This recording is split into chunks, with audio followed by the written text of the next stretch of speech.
If you visit the Caracorder Discord, you'll find all different types of ways people have attempted to modify the keycaps on their Caracorder 1 device to make them grippier.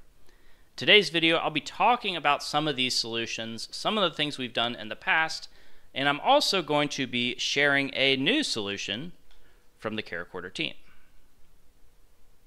All right, to start out, I'm going to rate each of these designs, or these mods rather, on a scale from 1 to 10. And don't take this personally. I don't know whose devices or whose. Most of these solutions I have tried myself. Whenever I see a new solution proposed on the Discord, I like to investigate it because I know a lot of thought went into some of these. Some of these are so bad that I did not need to try them. This one on the top left is not bad. This is a moldable silicone. I think the brand name is Sugru, and we've had people make caps of all different types of shapes with this. One of the advantages to being moldable is that you can kind of form it how you want, and it will solidify after some time.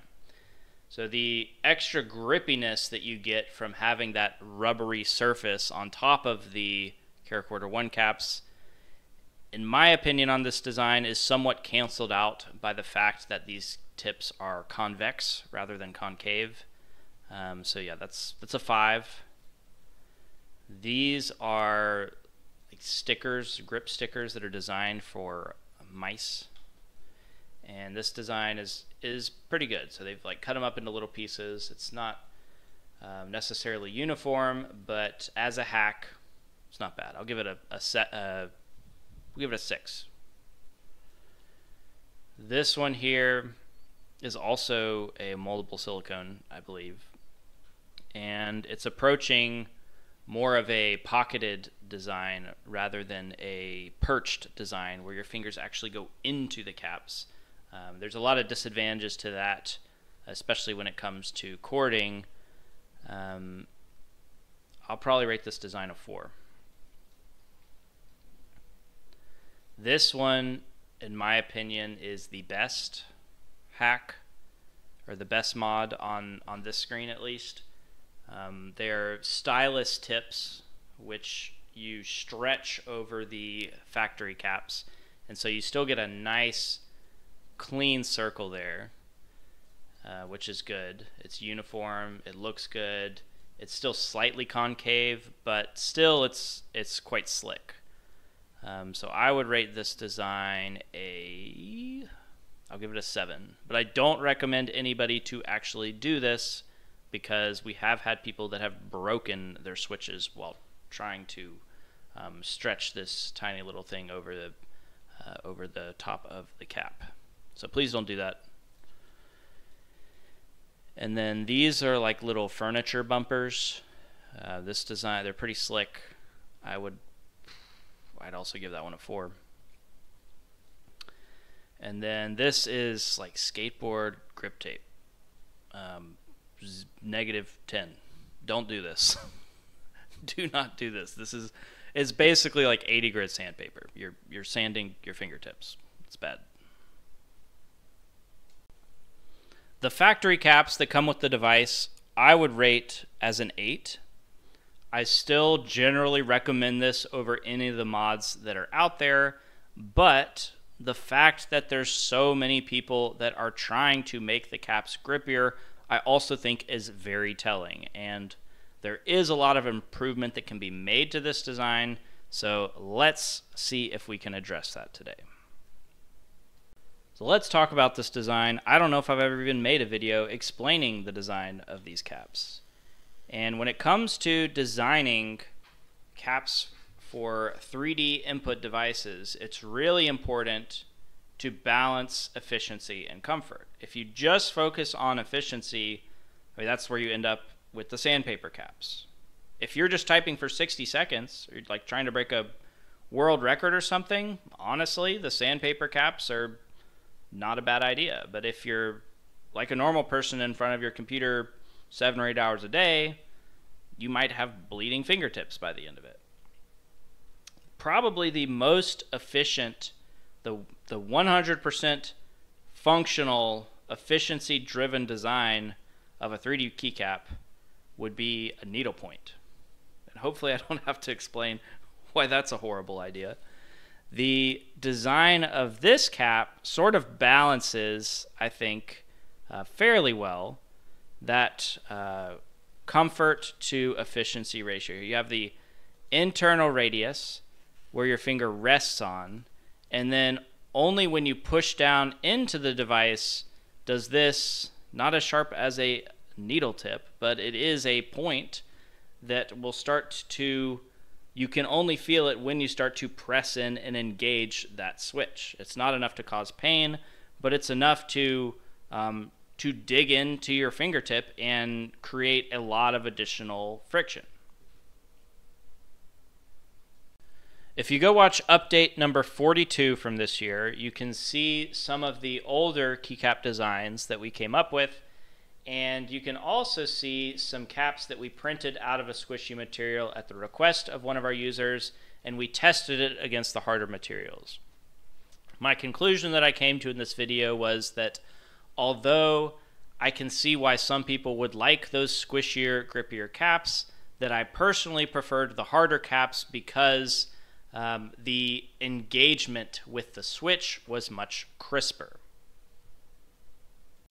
But coming back to that video many months later, I started thinking and wondering, why do we have to choose between the pros and the cons of each? Why can't we design a solution that has the best of the hard material as well as the soft material working together? So I do have the cap right here, and I'll show you it in action shortly.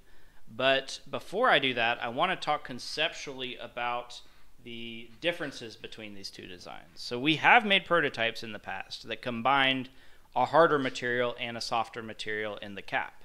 And if you look back at that video I just showed, you'll see one that looks like a bowl. You have the harder part on the outside, and then inside of that bowl you have that softer, squishier part. And we tried all sorts of different materials on both sides of that, and it never really worked.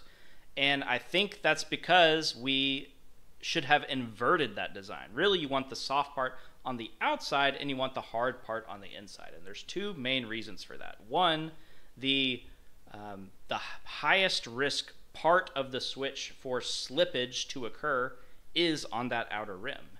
And then two, you want, whenever you dig into that switch or are engaging with that switch, you don't want to dig into softer material. You don't want your finger to go into the switch. You want to, whenever you engage, to come in contact with that harder material so that you have that nice crisp connection. And just to be clear, it's not a half ring. It's a full rubber ring that goes around the outside. This cross section is for design purposes, and also I wanted to just show you guys this profile here. So imagine that this rubber ring is actually maybe a diameter of about that much, and imagine it's a rubber band that is now stretched out to the place that it's in right now, and then the tension in that rubber band is released so that it gets like sucked back into the center of this cap design. So it sort of goes like this. So this corner here, right here, is going to suck down into here. And then the total profile of this rubber ring changes from this uniform shape almost to like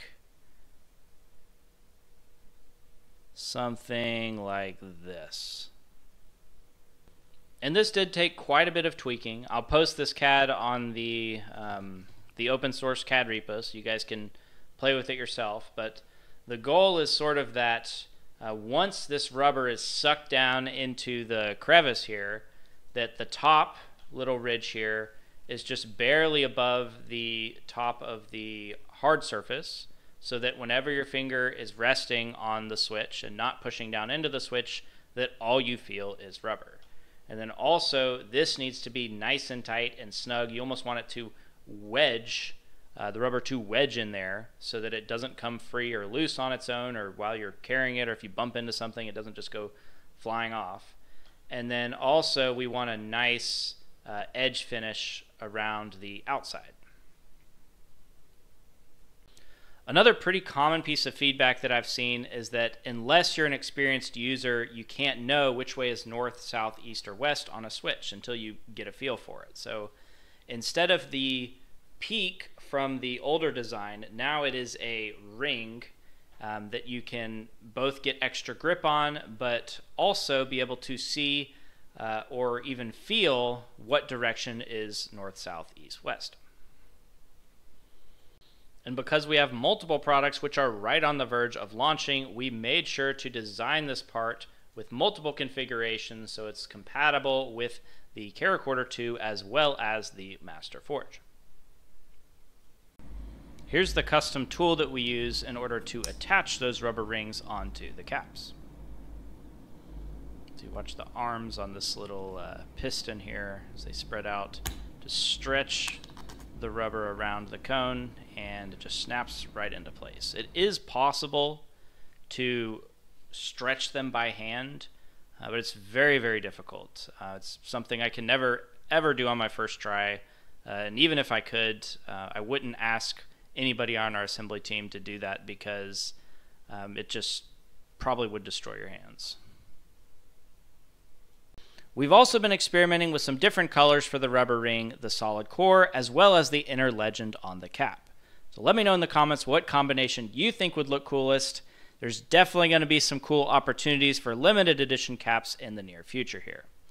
A lot more happened this week, and things are moving right along, but that's probably enough content for one video, so I'll see you next week. This is week 40 of Keycap updates every week until the whole world can type at the speed of thought.